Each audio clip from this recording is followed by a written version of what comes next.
თქვენ ამბობთ, რომ აფრთხილებდით მას ახლა პრინციპში იმ კონტენტიდან გამომდინარე და იმ შინაარსიდან განცხადებების, რომელიც აქვს ხაბეიშვილს, არ ვიცი, რამდენად შესაძლოა იყოს მოლოდინი, მოდი ესე ვიტყვი, მინიმუმ რომ რაღაც სიფრთხილე გამოიჩინოს აი ამ პროცესში, ხომ? რას იტყვი? სწორი ხართ, ხომ მოგესალმებით, მადლობა შესაძლებლობისთვის. პირველ რიგში იმას ვიტყვი, რომ ახლა ლევან ხაბეიშვილი და ნაციონალური მოძრაობის ლიდერები და რიგითი წევრები 19 წელია ამ ბრძოლაში ვარ და 19 წელია ყველა უბედურება ჩვენ გამოვიარეთ საკუთარ თავზე. ამიტომაც ახლა ამ ტიტუშკებით ნაციონალური მოძრაობის ლიდერებს და ნაციონალური მოძრაობის წევრებს რო ვერ დააშინებენ, ძალიან კარგად იცის ბიზინა ივანიშვილმა. აქ არანაირ გაფრთხილებასაც კი არა აქვს აზრი არც ხაბეიშვილზე, არც ჩემზე, არც ნებისმიერ სხვაზე, ისევ იგივეს ვიზამ და იგივე შეუპოვარ ბრძოლას გავაგზავნებთ რეჟიმის წინააღმდეგ, რასაც 13 წლის განმავლობაში ჩვენ ვაკეთებდით და ვიზამთ და ვიქნებით ისინი დავასრულებთ ამ რუსულ რეჟიმს, მაგრამ ხაბეიშვილთან დაკავშირებით მე ის მინდა ახლა ვთქვა, რომ ჩვენ მქონდა ეს ინფორმაცია ანა რამდენიმე დღის წინ. რა ინფორმაცია ანა? ჩვენ მქონდა ინფორმაცია, რომ ბოლო დროს განსაკუთრებით ხაბეს ბოლო განცხადებების შემდეგ ქართული ოცნების წევრები რო გიჟებს გვანა და ვერ არკვევენ ვინ არის ეს ინფორმატორი, საიდან აქვს ეს ინფორმაციები ხაბეიშვილს, მიუხედავად იმ სისულელეებისა, რაც მოჩმახეს, თან იციან, რომ ხაბეიშვილი ბევრად უფრო სერიოზული ინფორმაციების მატარებელი არის, რომელსაც ყოველდღიურად აშხერებს. Ქონდა ინფორმაცია ჩვენ, რომ მასზე იგეგმებოდა თავდასხმა და გაცემული იყო ბრძანება კობახიძის მხრიდან, რომ მას ფიზიკურად ისე გასწორებოდნენ, რომ მას არ ქონოდა მისი სიტყვებით რო ვთქვათ კობახიძის, აი იმის უნარი, რომ ამ ყველაფერზე ილაპარაკოს უბრალოდ. მეტი რაღა უნდა გაუსწორდნენ ახლა ხაბეიშვილის ფოტოს, მე მგონი მთელი სოფლიოს მედია საშუალებები მოიარა თავის დროზე როგორ მოეცდნენ მას და ის გადარჩენილია ფაქტობრივად ხომ და არის გამოუძიებელი საქმის მსხვერპლი. კი, არავის ხო არ გამოუძიებია და პლუს კი, სიკვდილს გადარჩა ფაქტობრივად, მაგრამ ახლა რეჟიმზე ვსაუბრობთ. ანა, ამიტომაც ეს ინფორმაცია, როდესაც გქონდა ჩვენ მე გუშინაც ველაპარაკე ხაბეს რომ ნახე და ვთხოვდი, აი გულწრფელი რო ვიყო, რომ იქნებ ისე მაინც გააკეთო, რომ ესე არიარო რაღაც მარტო ამ ყველაფერში, მაგრამ ახლა არც ხაბეიშვილი და არც მე და არც ნაციონალური მოძრაობის არც ერთი ლიდერი ხარ ვარ დავიმალებით და ოფისში ვარ დავждებით ხომ ეს ყველა მიცის და ძალიან კარგად იციან თვითონ კოცება. ამიტომაც ესე გააგზელებს ხაბეიშვილი და ესე გავაგზელებთ ჩვენც ყველა, მაგრამ ახლა რაც უნდა აღვნიშნოთ, ჩვენ გაშიფრული ყოს უკვე ვინ იყვნენ ეს ადამიანები, ან აქედან ერთ-ერთი იყო ეს არის აი ეს სათვალეებიანი, ვინც მოდის შემდეგ ხაბესთან ასევე იმით რა ქვია შეურაცხყოფებით, ეს არის თაწმინდაზე ცხოვრობს სოლოლაკში, ეს არის გოგა გოგია, რომელიც არის სუსის ბოდიში ამ სიტყვისთვის, მაგრამ ნასეტყა, რომელიც თავის დროზე მუშაობა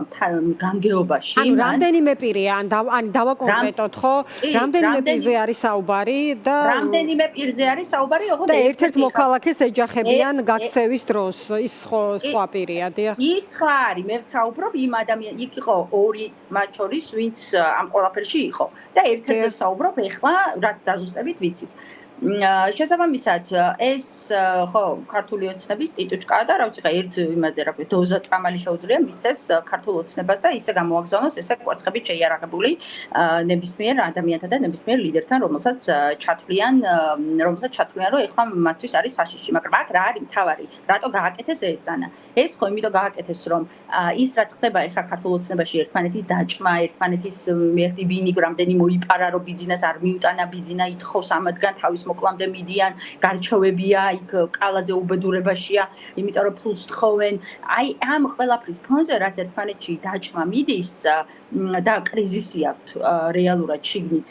ამ ყველაფრის ფონზე მათთვის კიდევ უფრო მძიმეა, იმიტომ რომ ბიძინა ეუბნება, რომ როგორ გადის თქვენგან ეს ინფორმაციები და საიდან იცის ეს ყველაფერი ნაციონალურ ჩვენ არც უარყოფა და არც დადასტურება არ მოგვისმენია, ხო არ უარყვია კობახიძეს ის დასახელებული გვარები კონკრეტულად მათ შორის და არც მოკლედ დიდად კი, თუმცა თავისი განცხადებით რომ არა ესენი თქვათ არ არიან და ასე შემდეგ სამისნეები დიახ. კი, უფრო მეტიც კობახიძემ ეს განცხადება რომ გააკეთა, აი თუ გახსოვთ, სადაც თქვა რომ ვიღაცაო ჩვენგან წასულები აძლევენ ხაბეიშვილს ინფორმაციასო, ხო, აი ეს განცხადება რომ გააკეთა, ამით ფაქტობრივად დაადასტურა რეალურად, რომ რასაც ნაციონალური მოძრაობა საუბრობს და ხაბეიშვილი საუბრობს არის სიმართლე, თუმცა ხა იმის გარკვევაში არიან, ვინ შეიძლება ეს ადამიანი იყოს და ეს ადამიანი მე მინდა მათ ვუთხრა, რომ შეიძლება საერთოდ არ იყოს წასული ქოცებიდან და შეიძლება იგი იყოს თქვენთან, რომელსაც საკუთარი თავის გადარჩენა უნდა ამ ყველაფერში, იმიტომ რომ ხდება, რომ რეჟიმის დასასრული იქნება აუცილებლად. შესაბამისად, მთავარი ეს არის, ხო, რატო გააკეთეს ეს ყველაფერი და მთავარი არის ის, რას ანახებს ეს ანახებს იმას, რომ რეჟიმი არის კი იმ მდგომარეობაში და ჩვენ არ უნდა მოვდუნდეთ ზუსტად ამის გამო და არ უნდა გავჩერდეთ და პირიქით 100-ჯერ უფრო მოტივირებული უნდა ვიყოთ, რომ წინააღმდეგობის მოძრაობა გავზარდოთ ქუჩაში და საქართველოს მოქალაქეებს ვთქვათ, რომ ქუჩა არის მთავარი გადამწყვეტი, რომელიც დაამარცხებს რეჟიმს, იმიტომ რომ ეს პროცესები ეხლა ხაბენიშვილზე თავდასხმა, იქ ქართულ ოცნებაში რა ხდება და უბედურება რო ხდება და ერთმანეთს რო ჭამენ და ერთმანეთთან გარჩევები რო აქვთ და თვითმკვლელობამდე მიყავთ ერთმანეთი, ეს ყველაფერი არის ჩვენთვის ძალიან დიდი შესაძლებლობა იმისი, რომ ქართული ოცნება ისე დავასუსტოთ, რომ საბოლოოდ ჩამოვშალოთ. ამიტომაც ეს ამ თავდასხმაში არაფერი ტრაგიკული არ არის, ნაციონალური მოძრაობა მით უმეტეს ახლა ღმერთო იმდენი ვართ ამაში გამოცდილი და გამოგზენდილი და მით უმეტეს ვიცით, რომ ჩვენი სიცოცხლით მზად ვართ, რომ ამ ყველაფერში ბოლომდე ვიბრძოლოთ, პირიქით, ეს შესაძლებლობა რაც ახლა ქართულ ოცნებაში ხდება და ეს ბრძოლა ყველამ ერთად უნდა გამოვიყენოთ იმისთვის, რომ ყველა ერთად გავძლიერდეთ და წინააღმდეგობის მოძრაობა გავუშალოთ და საბოლოოდ მივიდეთ იქამდე, რომ რეჟიმი არ იყოს. ამიტომაც რამდენი ტიტუშკაც არ უნდა მოაგზავნონ, ეხლა რამდენი ერთი დოზა წამალიც არ უნდა მისცენ და კვერცხები მისცენ ამ ოცნების ტიტუშკებს, რომელიც ასევე სულს დავებორკებული ყავს და ხან რითი აშანტაჟებს და ხან რითი ამართლა საწყლებს. ამით ვერ გააჩერებენ ვერავის ამ ბრძოლაში და მით უმეტეს ვერ გააჩერებენ ნაციონალურ მოძრაობას, რომელიც 13 წლის განმავლობაში თავარი წინააღმდეგობრივი მოძრაობაა რეჟიმისთვის. დიდი მადლობა ანა, დაგემშვიდობები, ეს იყო ანა